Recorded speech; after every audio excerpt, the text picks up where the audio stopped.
End of December next year. Oh, great. Because what I'm finding is that everyone just kind of discourages you and they're like, thanks for everything. Yeah, I'm now. completely No, but I'm here for a bit. My committee can't get rid of me yet.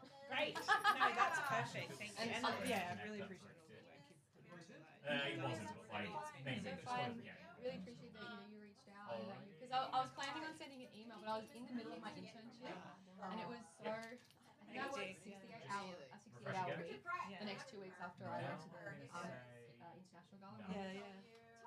Yes, I know. And that's so you. Yeah, like the students saying, you just have to pour so much into your line here. Plus, think ahead to like pre-plan for what you're doing next and making sure you've got have things to put on your CV to get those things. I'm so exhausting. Take me back to when I went to uni where you just rocked up to class if that and nothing. Yeah, I was my mum went to Alright, Swinburne. I'll look up on that and I'll yell at you when the message comes up. Early 90s, and she just rocked up to it. Yeah. Laugh and like, I Mom. literally, this is my routine on the days I have lectures was wake up at 10:30, watch 3 TV shows while doing my reading, run to the bus, go to a 4 o'clock lecture, 5 o'clock tube, get the bus home. That's it. Oh my I had gosh. like 11 contact hours or something. Yeah, it's an arts degree. Yeah, this is my art But then semester. also, So like, but also feel like, why am I paying to do this? yeah, I think we might start moving. I'd love to keep yapping, but I think we might start getting people moving to be on time. All right, sorry guys, I might try and move everybody. Oh, we're not happening in here? No, you guys are. We are. So who's doing the interview? You're doing the interview. What? And then Josh is coming in a bit later. Okay. There's a bit of misconfusion on the hosting. It's all good. I'm sorry. I like all the vinyl. Thank you. Very nice. We've got like, so if you want to sit there. Okay, so I'll sit anywhere. So just, what's it called? Pop on into where it is. And now the computer's just flying blind. If you could actually do some about like pictures, that would help me out massively. How do I like?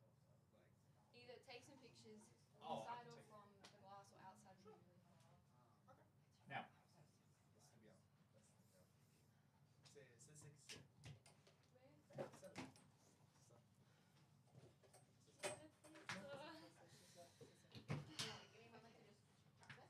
Yeah, you're all good. okay, would you like it bright and sterile or dim and cozy? I think dimmer and cozy would Like look this? good. Yeah, it depends how that comes up. And should we just press record honestly now? Yes. Go for it now, and then I'll give you a Wait, loud. is the SD card full? I'm We just- just I'll- format it, just remove everything, just to be sure.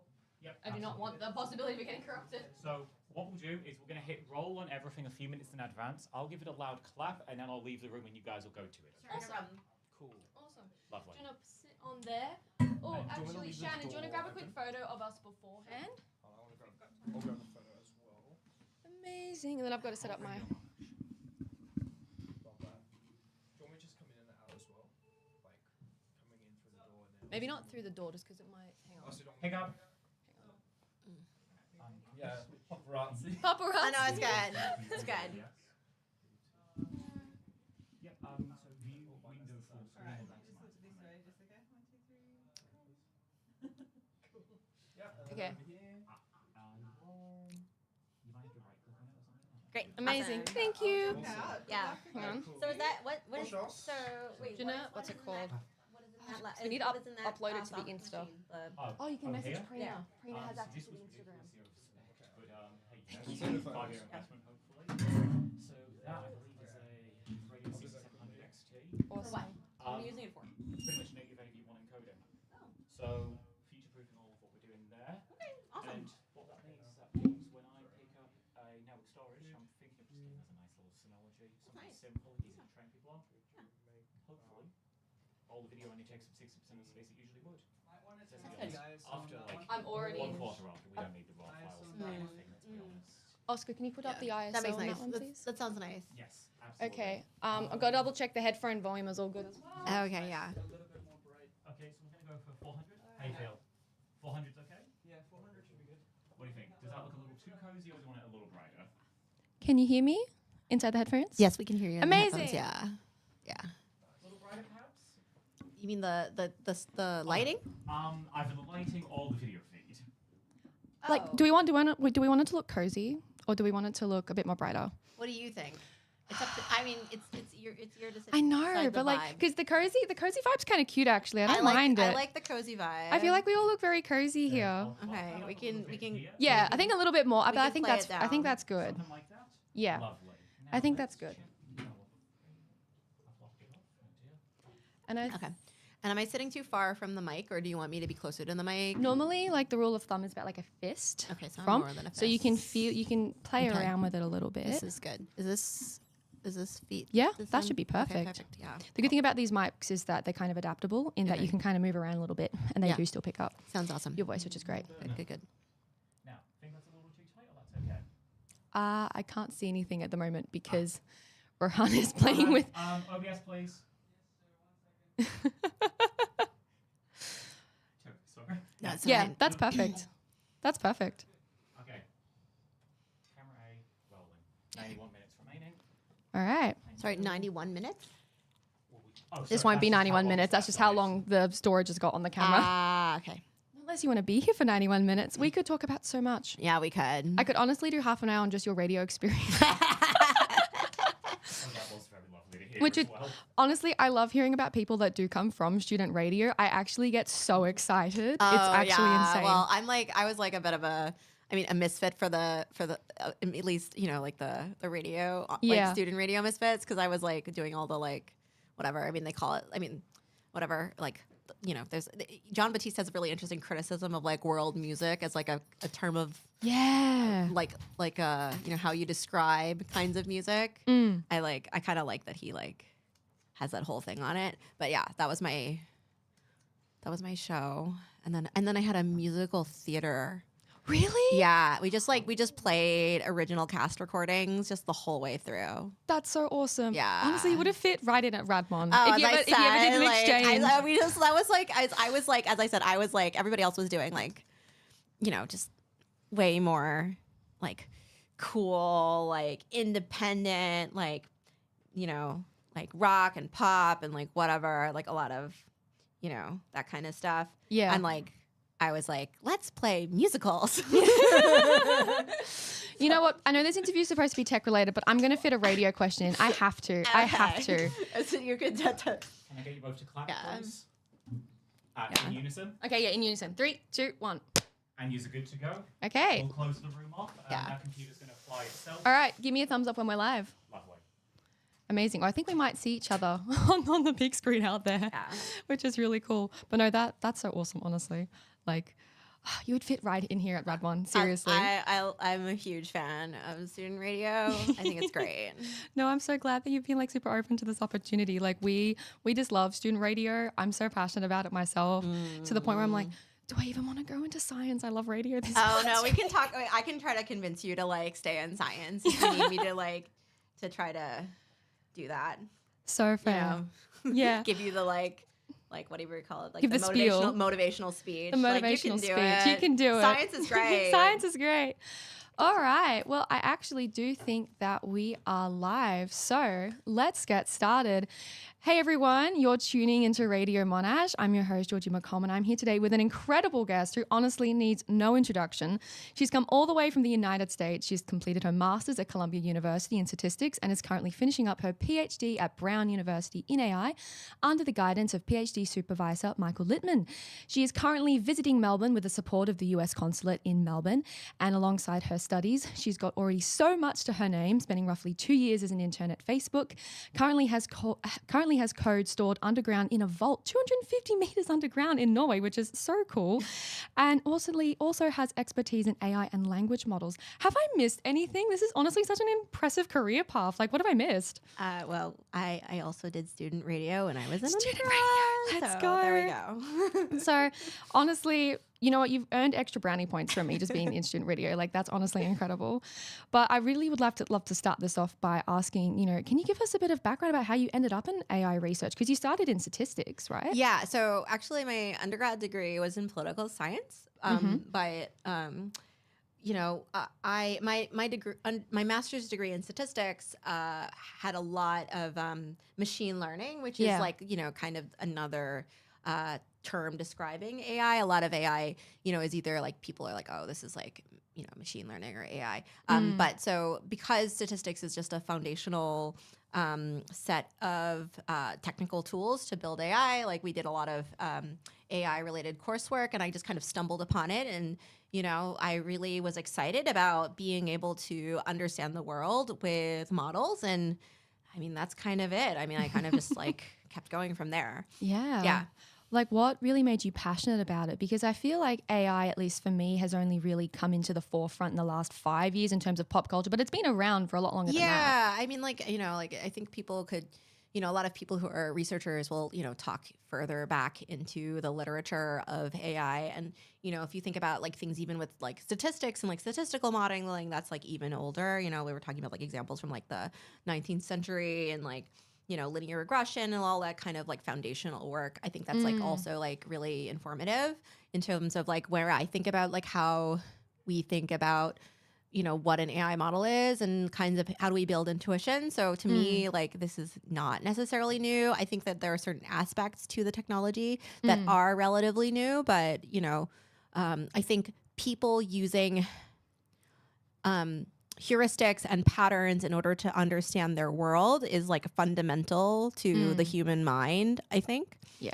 And so to me, like that desire to get a real handle on the uncertainties around our lives and using our observations in order to understand what to expect, I think is just a fundamental aspect of human nature. And so to me, it's kind of, in some ways it's very, very old, and it's very much about who we are as people. Yeah. Because the one thing, and I think a lot of people might be a little bit confused about, is people think AI, oh, that's Hal from the Space Odyssey, or that's, a giant scary robot from the Terminator. Yeah. But I think at the moment, and please correct me if I'm wrong, AI is currently more in the machine learning phase. So it's not, it's not a human mind in a computer. I don't know if we're at that point yet, but we might be. I'm not sure. Yeah, I mean, I will say like there are definitely researchers who are very interested in questions around consciousness and how do we measure that, and whether or not, how would we know if like an AI agent was conscious. This is not necessarily what my focus of my work is. But, I do think that with kinds of developments in language technologies, we're much more able to have the kinds of interactions that one might see like in like Space Odyssey with Hal, right? Like in which like, you can have conversations and really go for, a long period of time of like, interacting with a AI system and like have it to be very naturalistic. That again, like if we look at the kinds of stuff that being done in terms of like early chatbots with like stuff happening with Eliza, like Eliza was like a relatively straightforward chatbot in terms of like being able to like act similarly to like psychoanalysts and like eliciting responses of like, oh, tell me more. Oh, you don't say. And like even that was enough to give people a sense of, there is some sort of human-like essence under the hood, even that sort of thing, just by being validating and like having sort of expressions of concern about what people are trying to say. So, I think like our perception of AI as being, something that is very striking is not necessarily new. Although, the fact that we have access to this technology much more publicly is relatively recent, I would say. So before like ChatGPT kind of existed, because I think most, especially uni students at the moment think AI, ChatGPT, or maybe, the AI chatbots and stuff like that. But what was AI before that? Like what was kind of the more beginning start to AI? Was it just a bunch of linear equations on a computer, or? I mean, that's definitely a lot of it. I mean, I would say that a lot of the technology that was brought into ChatGPT had existed beforehand and was part of a larger ecosystem of research in natural language processing. So the technology was actually like relatively mature. I think it was really it was about OpenAI like making the decision to roll it out to the public at a scale that had not been seen before. Yeah. So I think that's really what the thing that kind of took what I did for, on a daily basis and made it like from something kind of obscure, like, oh, Jess does something with data, to like, oh, Jess does stuff with ChatGPT. Yeah, no, I think so. It's that, that more consciousness in the public about what AI actually is. But it's weird because I really do think that AI is still so misunderstood in that regard. Because I mean, even for me, my conceptions of it is, okay, it's just a massive data analysis tool. Yep. But I'd imagine it's a lot more than that. Yeah, I mean, I think that the data analysis aspects of it are still fundamentally important. Like, like my understanding is that you're working on, a scientific degree. Like, I think like the kinds of stuff that's being done in terms of being able to draw conclusions from data and, put this in some sort of methodological system as part of the scientific method, I still think is like a fundamental aspect of like what the goals of AI should be. Like I consider myself personally to be a scientist, and I really take the science part of like computer science to be like a really important aspect of my intellectual identity. At the same time, I would say like, yeah, I mean, I think that there's just so many interesting aspects to how the technology is affecting people today, because it's not just, researchers trying to publish academic papers. Now there are just really interesting kinds of concerns, both ethically, in terms of policy, in terms of the technology, in terms of businesses that really are affecting how we're thinking about AI today. Yeah. Well, kind of speaking about ethics, I'd really actually like to jump in about your time at Facebook working as an intern and stuff. Yeah. So, you previously collaborated with Michael Pagani. I'm hoping pronouncing that. Oh yeah. I was working with Michaela. Oh, she's great. She's moved on to Google DeepMind. But yeah, we were doing some really interesting work on thinking about, how to bring that scientific mindset to AI research. So she's a physicist by training, who's doing like high energy physics. She like worked at CERN. And we were really interested in how do we bring that sort of, empirical grounding to the kinds of things we were seeing in AI research at the time. A lot of times, when we stumble upon a discovery, we just kind of are like, oh, look, we can demonstrate that it works, and that's it. But, for us as researchers with a scientific focus, we were really interested in asking, like, but why? Like, why does this work? And, how are we confident that the results you have are generalizable? So, like, not just like, oh, you did really well in this particular benchmark task, but like, how do we know that this will generalize across multiple tasks? So those were the kinds of things we were thinking about. Additionally, at the time, there was a lot of excitement around questions around how do we get these bigger models to be smaller in size. As in like more specific? No, more like have like fewer weights. So like these deep learning models are extremely large, high dimensional functions. Right. But the underlying problem is actually relatively low dimensional. Well, not necessarily extremely low dimensional, but like the dimensionality of the function is smaller than the actual function is smaller than the actual like dimensionality of the function space you're looking in. For somebody who may not know AI too much about AI, I can try to go away from like the pruning stuff. Amazing. Basically, like, ultimately, like, we were interested in like, can we think about representing these functions that are these models more simply? I think unfortunately a lot of the field is kind of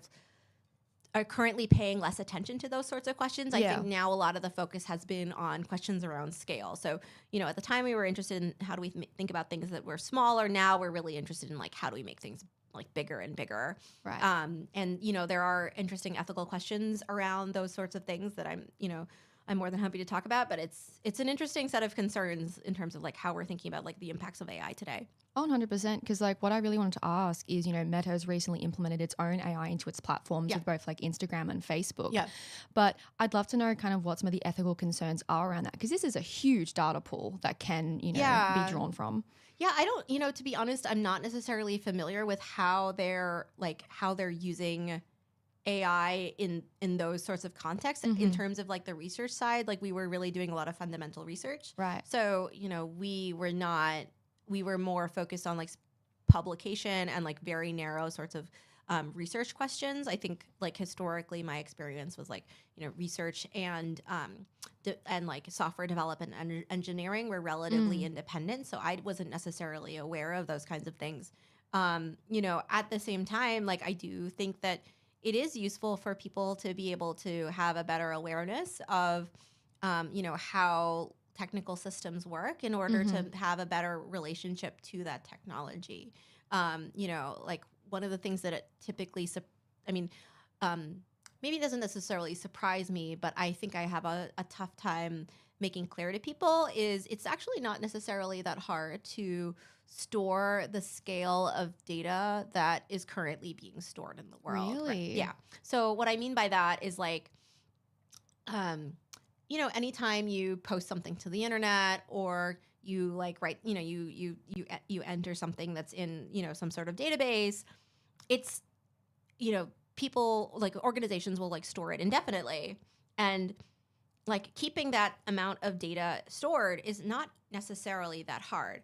And it is, in fact, as an essential part of like the gains that we have made in AI technology today, because a lot of these, like especially language models in particular, rely on like really, really large stores of data in order to perform well. And so, you know, we're ultimately trying to cram, you know, as much of the internet as possible into these language models in order to be functional. Well, one of the things I'd love to jump, because you kind of mentioned it beforehand, was actually some of the ethical issues about these larger models. Yeah. Why? Because I feel like for most people thinking, oh, more data, the better. They can analyze it more. But what is so concerning about that ethically? Yeah, I mean, I think one of the things that is important for us to consider is whether or not people want their documents to be trained on. There's been interesting issues around people who are, you know, author things on the internet, be it like YouTubers or be it like, say, you know, people who just are posting things online. Like, do they have like a clear understanding of, you know, the implications of having their, you know, data used for training, and, you know, do they want their data to be used in training? I mean, right now we're in a situation in which it's not clear where intellectual property law will go in terms of, you know, deeming, you know, training as considered fair use. Like, so fair use is a term of art in, you know, intellectual property law about, you know, how, you know, what things you can do with, you know, into like a document or something like that. And so it's not necessarily, this case law, at least from what we've seen in the United States, has still not been settled. But I think a lot of researchers who do care about ethics are interested in at least getting consent, right? And so we know that the authors say that they consent to having this data being trained on. At the same time, you know, we're currently in a research regime in which the only way we know how to do better on benchmark tasks is to get more data. Yeah. And so there is a concern that, you know, if we do allow people to explicitly say whether or not, you know, their data should be used in training, and then we give them that option, that we won't have as much data in order to get the kinds of improvements in performance that people want in order to, you know, have much more powerful models, right? Because there's still a lot of things that language models aren't necessarily able to do, and there's still opportunities for us to have technological improvements. My personal hope is that eventually we will take concerns around data efficiency seriously, about environmental impact seriously, in order for us to really focus on the kinds of efficiency gains we would need to have, you know, at least those aspects of the ethical impacts better handled. Yeah. Because I think too that, you know, especially when it comes to just using a bunch of content, it's hard because on the one hand, you need it to be able to, you know, grow these language models. But at the same time, I can imagine for a lot of people, it's like, okay, well, what can they actually use my data for? Yeah. And depending on, you know, who's in possession of that data, how they're going to feel about that. Yeah. Like, for example, when you do construct these models, how many limits can you put on them in terms of being able what you can constrict and what you can't? So, for example, like, you know, we brought up YouTube, we brought up language models. Yeah. I'm assuming if you're going to be writing a Chinese language model or a French language model, you may not necessarily want to use the language all the way back from the 1800s, or you may want to, but that could also be written in a way that's a bit, not quite modern if you wanted to build a program around that. So can you actually implement parameters to kind of stop it from going all the way back there? Interestingly, right now we are trying to just grab whatever we can. And so like historical data is not necessarily considered a concern because there's more recent data than older data, right? The internet is, the main source of data that we use. And so, there are much fewer documents that were published or digitized that, are that old. So it's not necessarily a concern. That said, like questions around data provenance and having a real good handle on where your data comes from and like, what these sources are, what are the contents of it, is a really important ethical concern. And I think like really important for us to get a better handle on why we get the outputs that we do from our models. Yeah, no, that's really interesting actually. Another thing I think that might be useful for us to consider is there's been really interesting work also on privacy issues with regards to language models. It's relatively, it's been repeatedly demonstrated that it is possible to extract the original training data out of a language model simply by prompting it. And so there are lots of privacy concerns about that because if you're just sucking up all of the internet, it's very possible for you to get people's personal information, right? So there's been interesting work on how it's technically possible to dox people using language models. That's terrifying because when you think about language models, they seem so simple. Yep. They seem so, okay, so we're just going to take this data set of this language and then make a program surrounding it. Yep. But to actually think that it could go so much deeper than that to actually grab all of this data. So I'd imagine, one of the challenges, especially with researching in this area is, I guess, I don't know what the exact terminology to use, but making those parameters or those limitations to stop that. Is that a key part of your research? Yeah. So I don't specifically work on questions around, say, say we would broadly cause these questions like safety or red teaming. I don't work on that. I work on things that are adjacent, which is, things around evaluation. So, how do we create metrics that represent how well a language model is capable of doing a task? And so you can, technically red teaming could be considered part of evaluation, but the tasks I've been more focused on have been, more positive tasks like, are you able to summarize a document well? How faithful is that summarization? How do people respond to that summary? How does that summary compare to summaries written by humans? Those sorts of questions. And we've been doing things like that related to multiple languages. So not just in English, but even in things like Swahili. Well, one thing I'd really love to ask is, after reading the Wired article that you participated in, you were kind of talking about how AI models at the moment are really good at English, the English language. And I think, with English being the dominant lingua franca in the world, it kind of makes sense. That's where the most amount of data is from. I think, what is it, 60 or 80% of the internet is all in English? Yeah, exactly. So it's really huge. But I'd really love to know how the language models go with non-Latin based alphabets. Like what about Korean? What about Japanese? What about, Cyrillic alphabets, something like that? Yeah. So, a lot of those sorts of issues around how we represent text data is, has currently been mostly handled. There's really interesting complaints out of speakers of Indic languages. I have a colleague who is Bengali and notes that how the ability to even write his name properly on in terms of like inputting it in the computer, he has trouble with that just because of how Unicode sets up this sort of text encoding. But broadly, a lot of that stuff has already previously been handled. So it's currently not necessarily an issue about how we represent the data on the internet.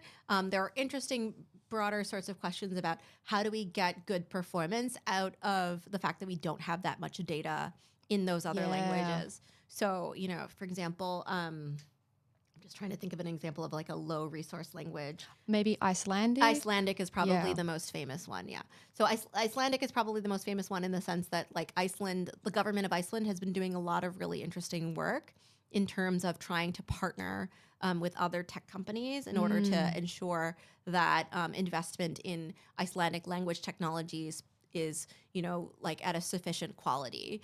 Because my understanding is that there's a lot of anxiety about how even young people in Iceland are able to interact with the world in Icelandic. So there's interesting research about how children, for example, who are playing video games are more likely to end up playing the video games in English, or they often play the video games in English because like just English language is just so prevalent, and it's not necessarily clear if like a video game will offer Icelandic dubbing or something like that, or it's just a lot of like passive media that people consume in English these days.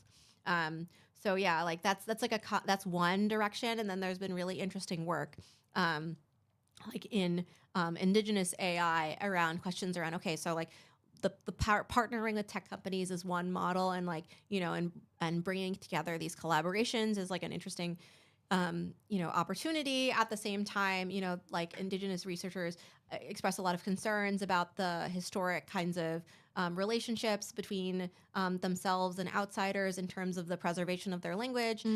So I just came from New Zealand, and in New Zealand, there's really exciting works on data sovereignty, on like digital sovereignty from Maori researchers. And so that's a really interesting area really as cool. where, And so like Te Media, which is like a media company that has, it's again, like another interesting digital web, radio, which is in Te Reo Maori, the Maori language. They are doing some really interesting work in terms of developing impactful language technologies that are focused around community needs. So there's really interesting stuff about helping people learn the language, helping people improve their pronunciation. Which is awesome. Yeah. Especially, and I can see that being so useful for those endangered languages. Yeah. I guess the biggest issue is getting all of that information into these models. Yeah. I mean, how could we improve that? Do we need to upload more books, for example? Does more media need to be created or entered into the data source? Yeah, I mean, that's definitely like an approach that some people have been taking. I think on the other hand, like some other other kinds of groups want to take a more specific approach and say like, okay, like we want to do like community driven, like AI research. So this is like the kinds of stuff that's happening at Te Media. Additionally, like there's some interesting stuff in like monolingual language models where it's like it's like language specific. So there's interesting stuff in like Korean language models or Chinese language models, Arabic language models. This is really much more common in like the what we call the like medium to high resource language space, so where there's like a sufficient amount of data that we can really develop that. At the same time, there's really interesting work thinking about how we can use synthetic data. So, what do you mean by synthetic data? So synthetic data basically means we use language models to generate additional training data. Really? Yeah. So using AI to train AI? Yeah. So this is kind of the really interesting new opportunity that we're really reckoning with as a field, is like how much can we get additional improvements in our models out of using language models themselves. Yeah. And so how can we improve that? Now, interestingly, like on the safety side, there are some people who are concerned that like self-improvement, will lead to like superhuman AI and like, like really big like safety concerns. Yeah. But so far that is not, we are nowhere near that Not sort of near that concern. yet. So I Yeah. would not necessarily be personally worried about that, just given the state of the technology. At the same time, I think that there's interesting opportunities to, be able to like protect people's privacy because, it's the data is different from, having to go out and actively collect people's data. You can try to just use a very specific set of data that's only currently available, and you don't have to necessarily go out and try to elicit people to, produce more data for you. Yeah. Because one of the things for me is I actually do learn a second language at the moment. I'm learning French. And another thing that is really kind of emphasized in our studies is the cultural component of languages. Yeah. And especially for those more endangered languages. And you were talking about, the Maori languages and stuff like that, or stuff from Iceland. But I'd really like to know, can we actually train AI on the cultural intricacies at all? Because language, it's not just, here's the grammar, here's the vocab, have fun. And especially with making the AI sensitive enough, or I'm not sure what the right word would be, but sensitive enough to cultural intricacies. Yeah, so this is a really interesting area of work that's being focused on by a lot of researchers these days. I am working with colleagues that, in this international collaboration that's kind of an extension of the working groups that came out about for the creation of the large language model Bloom. And so we're doing work on being able to do bias assessment that's like culturally grounded. So we have like labels that are specific to particular cultures. So we say, okay, this is a stereotype in, this language, or in this culture, these are specific stereotypes. And so we can assess for them. That's one example. There's interesting things about being done on cultural benchmarks. So like language specific or culturally specific benchmarks. Our work on summarization is based on documents that were originally written in the language. And so that does kind of capture the culture in some ways, because they're documents that were written by people who, are native speakers. So that's another way that we are doing it. I think, in terms of like thinking about synthetic data, there is a risk when people are using machine translation to put in data that is not, even though it's like translated, it's still, with regards to the perspectives of people from an outside culture. So that is definitely like a risk that we think about in terms of like how do we augment data in other languages. Let's see. So we talked about benchmarks. What other things? I think like there's also really interesting work on. So when we train a language model, we typically take a big chunk of the internet and we train on it, and then after the fact, we provide annotations to ensure that the outputs are either like safe or socially appropriate, or correspond to human preferences, so that they have a good experience of interacting with the model. And so oftentimes those annotations are in English, and sometimes they've been machine translated into another language. There is interesting work on including culturally specific annotations, so like including native speakers of the language in the annotations, so that the annotations are representative of people who live in those cultures. No, well, it sounds like there's a lot of work going into making sure it is culturally relevant, because the other thing that would be, quite a concern about that sort of stuff is like, especially with Indigenous Australian culture, for example, making sure that a lot of the wishes are respected of people, who have died or passed away and stuff like that. I guess one of my main concerns, and I think a lot of other people's concerns, is just where are we going to get that data from? And I know there was synthetic data, which you were talking about, which was AI, generating other AI content, but would it be community leaders submitting documentation? Would it be community leaders submitting speeches? Because I'd really like to know where this community input would come from. Yeah, so at least in my understanding of the kinds of conversations that have been had in the Maori context, it's not fully settled. Like there isn't like what does, I can't remember what IRB stands for, like Institutional Review Board, I think. Is that what IRB stands for? I'm not sure. Sorry, I don't think I've heard of that. An IRB? IRB. Sorry, an IRB is, at least in the U.S., is a review board that it reviews for making sure that you're working with human subjects ethically, right? Okay. So that you're not doing. It's like an ethics board. It's an ethics board. Yeah. So this is common, at least in the United States, where you're working with human subjects. There isn't that sort of like type of board for that you can go to for making sure that you are working with at least Maori data in a way that that you've gotten like approval from this board. Yeah. So we are not in a stage in which that is the kind of framework that you can use. Say if you are interested in questions around working with Te Reo Maori, right? But so as far as I can tell, we are not in that sort of phase in which like there are specific ways that we can, in specific institutions you can say, okay, we've gotten that approval. And as far as I know, this is not true of any language that I know of. Interesting. Historically, what a lot of researchers have done in the past instead, or at least are currently doing, is they have native speakers who are speakers of that language participate as researchers. So they're they have the technical skills to understand the goals of the project. And the language skills and the cultural background to make sure that the project is, at least like as well aware as possible of a self-aware program. I mean, it's not perfect. Like I would say that like there's a lot of really interesting criticism coming from this sort of data sovereignty movement to say that that having an individual who has been who's from that culture is not is just only one perspective. It is not this equivalent to having community support. And so that is a really important criticism Mm. that I think has been underemphasized. Yeah. When we think about these sorts of things. Additionally, I think another criticism that people might suggest is that, the world being an international place and, a lot of researchers traveling, a lot of them become diasporic.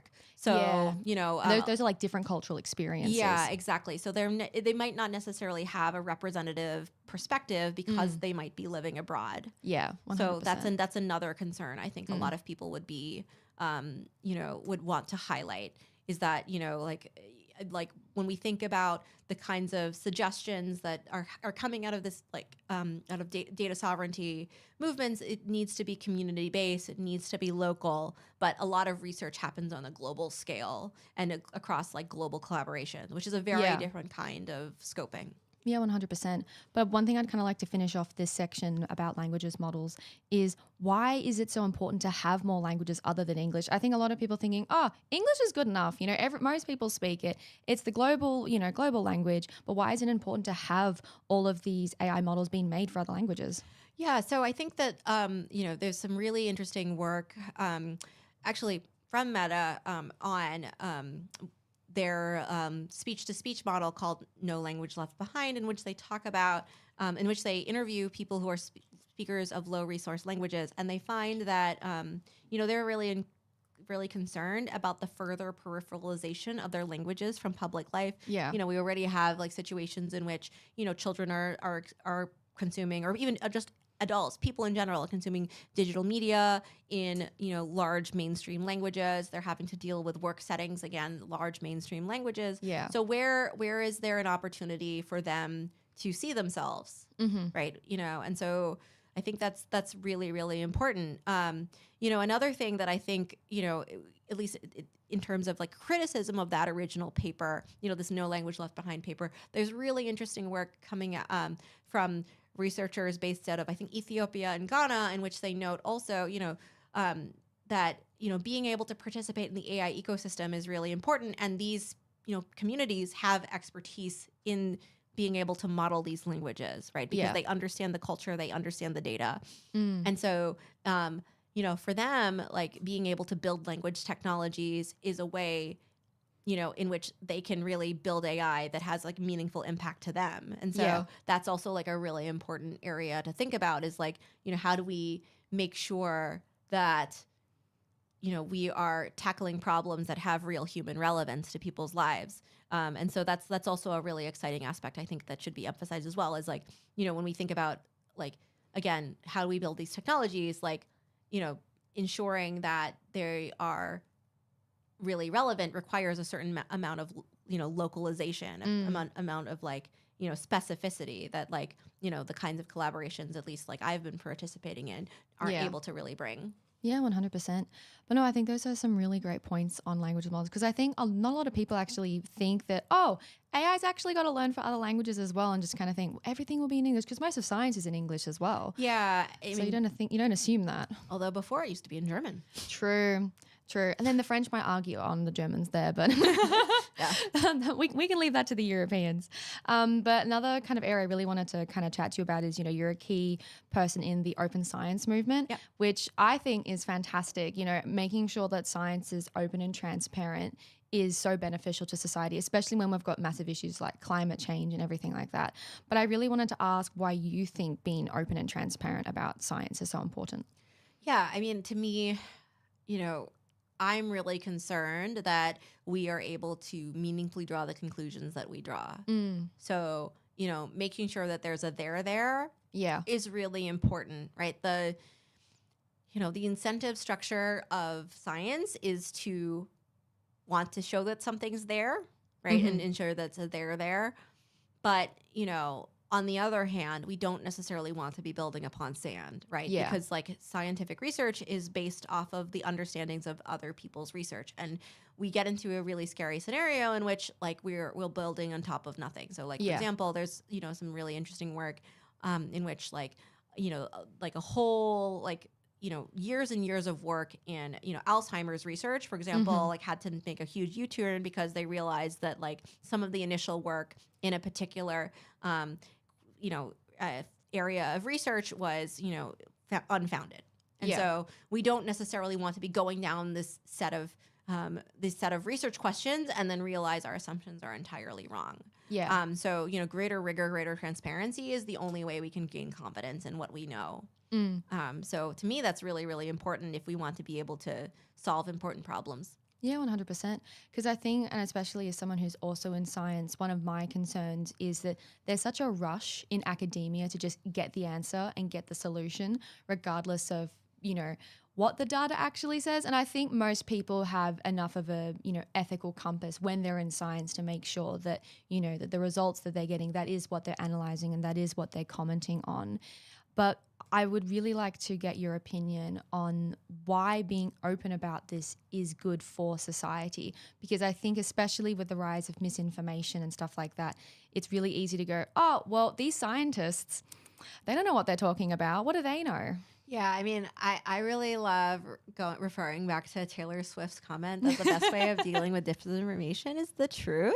Woo!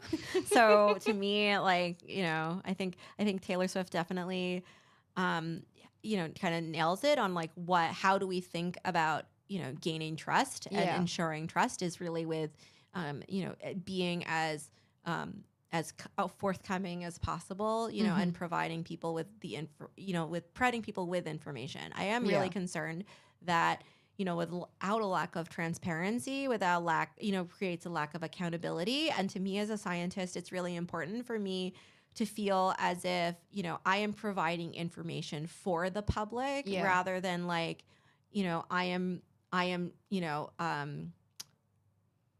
am doing something for which the public should immediately be grateful because I am an expert. That definitely I think leads to greater distrust of scientists. 100%. And I think that the desire to understand the world is an important goal.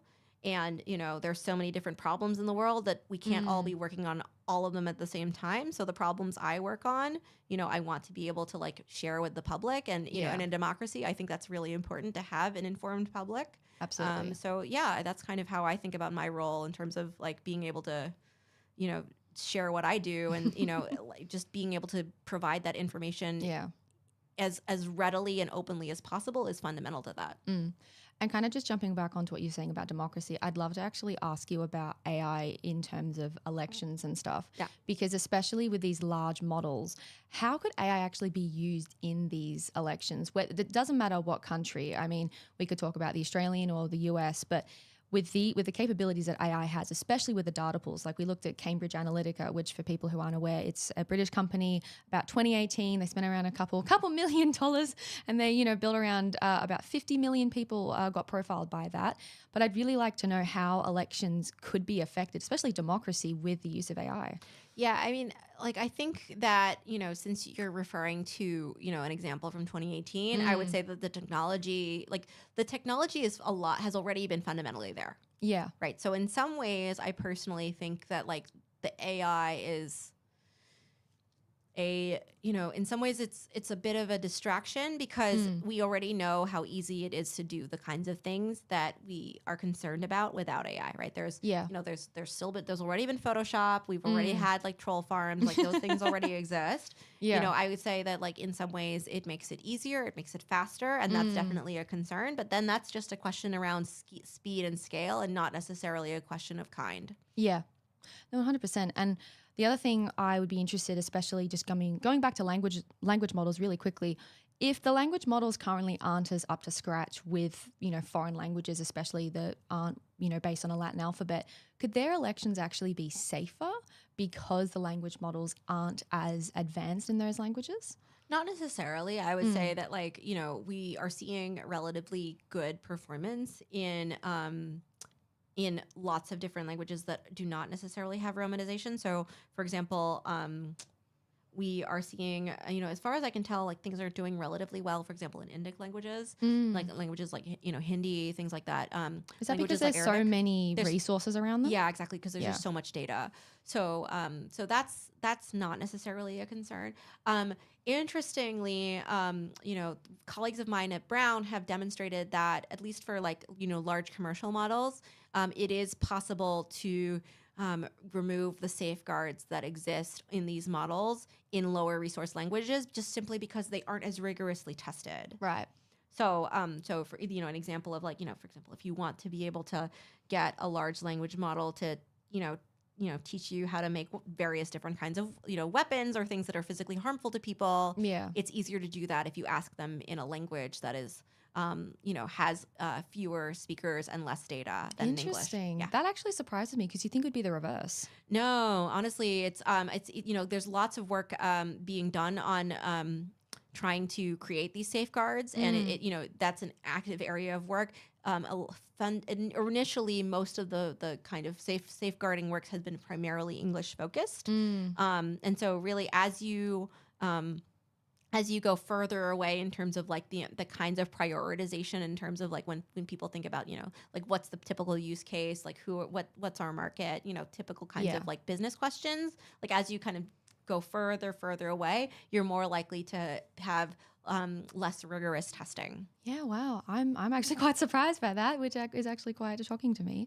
But I think as we kind of, head towards the end of this interview, I kind of want to ask some big questions about AI, because I feel like, we could always go into the nitty-gritties, and those are definitely fun, but also some big questions are interesting. But I think a lot of people have this question, but will AI ever be able to replicate the human experience, do you think? Because we talked about consciousness earlier on in the interview. Yeah. I don't know if we'd be able to, I think we can't even map consciousness at the moment according to neuroscience, but whether or not we could even translate that to AI, I don't even know if that's possible. Yeah, I mean, I think that's the question that's like definitely up for debate among researchers. It's not a settled question. So, my perspective would not necessarily be representative, even like another colleague of mine. Yeah. That said, I do think that there's really interesting work about, the level of emotional intelligence of large language models as of today. Yeah. Really interesting work happening out of Columbia University with regards to understanding subtext, in which they hire writers actually to write stories and to create summaries in order to, highlight questions around subtext. And so far, large language models aren't very good at that. So to me, that is an interesting challenge in terms of, being able to capture what is unsaid. Yeah. Not just because right now it's relatively clear how to capture what is said, but modeling the kind of the subtleties of what is unsaid is a really interesting problem. So yeah, I think that there's still a lot that we still can build upon as a field if we wanted to make AI models that are reflective of human goals and human values. Yeah, 100%. I keep saying 100%. Oh my gosh, because it's so like, it's crazy to me. Like, I don't know. It's hard to express how interesting that stuff actually is, because we've been thinking about this stuff for years, ever since the Terminator movies came out. So it's actually kind of insane when you think about, okay, well, we could be close, but there are still so many things, especially with the large language models that just aren't necessarily up to scratch yet to get us to that point. But in this interview, we've also talked a bit about fears and, safety parameters and stuff. But do you personally have any fears about AI, especially towards the future? Yeah, I mean, I personally think that questions around data consent and data privacy are very personally important to me. Yeah. So for me, those, how do we ensure that people who are using large language models to ask questions that are important, but they don't necessarily want to be, shared within a language model that can be, immediately pulled out with some sort of jailbreak. That's a really interesting, important question. Questions like the kinds of stuff we've seen around doxing is very concerning. That's like, and the other thing I think that's like important to me is like, how do we make sure that people feel as if their values are represented in the technology they use, such that, it really serves their needs, right? You don't want it to seem foreign. Yeah. Yeah. Especially from the human experience. But I also just want to clarify for people who don't know what doxing is, because I also didn't know what doxing was until like a few years ago. But it's essentially when your personal information gets exposed on the internet, and they can, they know where you live. They can contact you. They can do scary things. But another kind of area that I wanted to ask is, and this one is a little bit more personal, but as a fellow woman in STEM, you're in a very male-dominated industry with IT. But do you have any advice that you could give to future women going into STEM, especially IT? I think that it's very important to be very clear-minded about what your goals are. Yeah. and ensure that you believe in those goals. Mm-hmm. I think that it's very easy to be swayed by things that people find trendy, right? Yeah. So, let's say, for example, you're interested in a particular research question, but, there's all of this rush towards another research question, or another set of research problems.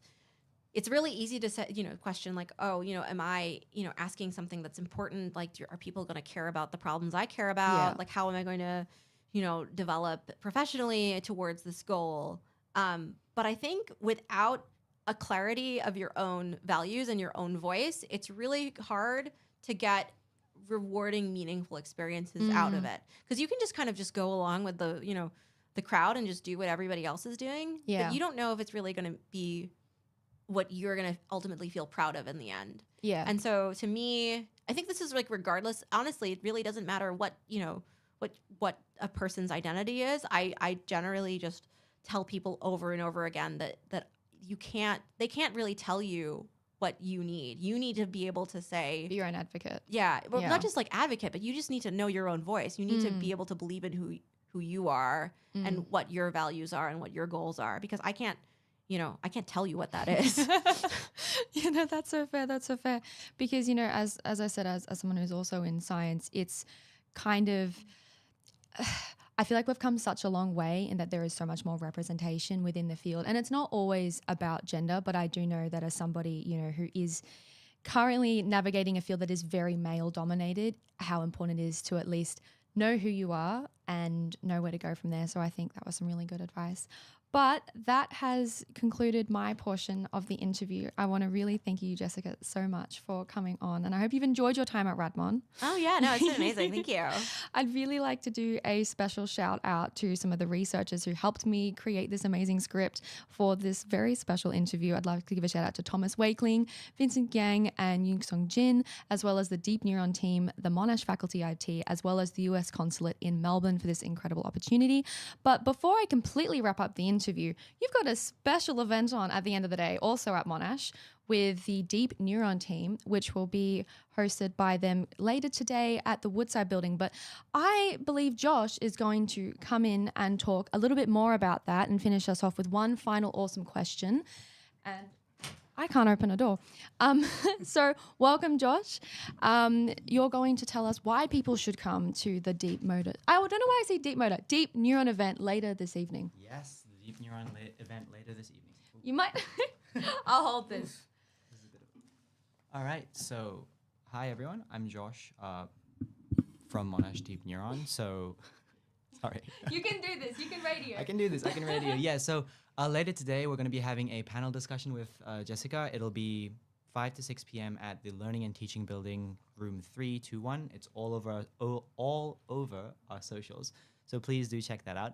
And we're going to be getting a lot more into the sort of research side of everything that Jessica does. We're going to be diving into the papers she's published, maybe, and advice that she might have for us.